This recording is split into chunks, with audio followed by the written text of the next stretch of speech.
Hey guys, welcome back to another episode of Blitz and Baskets. So it's that weekend.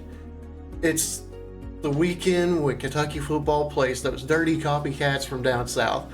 I mean, what do they have that they haven't copied from the state of Kentucky that we don't do better already? Except maybe football, and that's part of the problem. But Kentucky bourbon. And all that they retaliate with is some charcoal filtered wannabe whiskey with a black label. I mean, Nashville, have you listened to some of the stuff they try to push out of there? Kentucky's got Chris Stapleton, Tyler Childress, Sturgill Simpson, Dwight Yoakam, Loretta Lynn. I could go on and on and on and on. I mean, really, they got Dolly, and she's too good for them, so from this day forward, she's an honorary Kentuckian. Just call it what it is. And then their moonshine, they put it in stores and taxed it. Come on. If you pay taxes, it ain't moonshine. It ruins the feel. A Rocky Top was written by a Georgian. Come on. Anyway, unfortunately, on to the serious thing at hand is to discuss this football game that we still got to play. On paper, it looks like it could be an ugly blowout. It's mostly up to Kentucky's offense. Cutter Boley's growing, so there's room for hope. He did a really, really good job against Texas, who is a top defense. A lot of yardage. They didn't finish a lot of drives, which is a source of frustration with a lot of the fans in Lexington. But that's been an ongoing thing since Liam Cohen was in town. Tennessee does give some hope that Kentucky will be able to move the ball and put some points on the board. They average giving up almost 31 points a game. The problem is their two losses coming in are Georgia and Alabama. Not exactly teams that you really feel bad for somebody losing against. So you kind of expect those.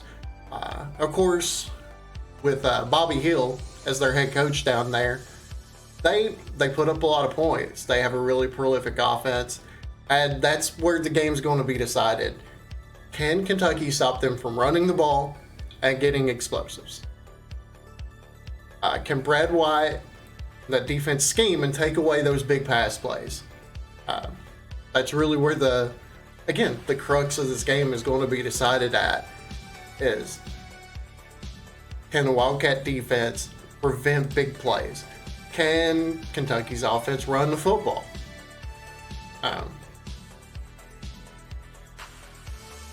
Will the run be taken away from them early? With Tennessee scoring a lot of points and forcing Kentucky into passing situations, which is what they tend to do to people. Honestly, all this considered, what I really see happening is Kentucky keeps it close. They're gritty. They're tough. They play hard.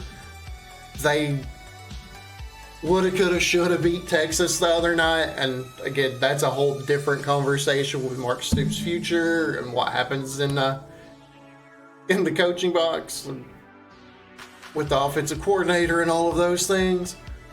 But I think for a half, Brad White, that defense, they keep it close. The offense for Kentucky executes enough to keep Tennessee's prolific offense off the field. And then in the second half, it starts to get away.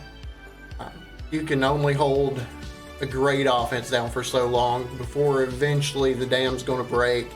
And I'm looking at probably 35-17 for a final score. And the frustration continues to build. We'll see what happens with future of the program as we go forward. Anyway, I hope you guys enjoyed this. I hope maybe you learned a little bit. I hope I'm wrong and the Cats pull this out somehow. Anyway, love y'all. God bless. Go Big Blue.